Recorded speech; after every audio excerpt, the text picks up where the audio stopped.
Hey Lions, today we're going to be learning another strategy that we want to use whenever we're reading important information. We're going to be continuing on today with our article on LaSalle, but what we're going to be focusing on is cause and effect. Now, this can be a little tricky just in remembering which goes where. So it's important to remember that when you're looking at a series of events, when you're trying to figure out what the cause is, you're trying essentially to ask, what is the reason that this happened? Why did this happen? The effect is the result. It's the outcome. This is what actually happened. So if you ask yourself, okay, what happened? That's the effect. Why did it happen? That's the cause. For example, if it's raining outside, that's the cause. What are some of the effects? Well, it could have a rainbow, could cause choppy water, allows plants to grow.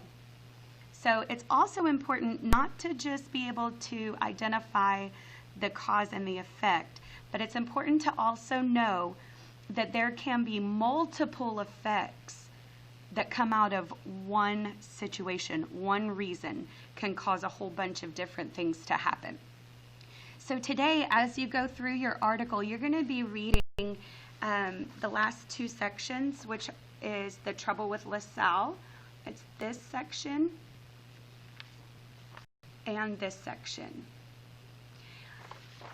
And what you're going to be doing is creating a T-chart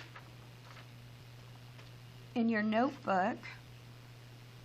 If you printed the cause and effect anchor chart out, you can see I just glued mine in my notebook. You can do that, or you can just copy this in there. It's important that you have that though. And then I'm going to have my T-chart where on one side it's going to be cause and on the other side it's going to be effect. Okay, I'm just going to split it down the middle. And what I'm going to try to do is start looking at the different things as you read. Look at the different things that happen. Identify the cause and the effect or effects. Remember, there can be multiple, okay? So if we look back at the portion that we read yesterday, we can see that right here, Spain had very little interest in Texas until LaSalle established the first European colony on the Texas coast. So the cause is LaSalle, a Frenchman. He is actually the only French explorer we've learned about so far. He's establishing colonies on the Texas coast. And what is the effect? Well, now suddenly Spain is taking an interest in Texas. They didn't really care about settling that area before, but now, oh, someone else is there. Now we need to take a look at there. So I could, if I were doing cause and effect for yesterday's, that could be something that I would write.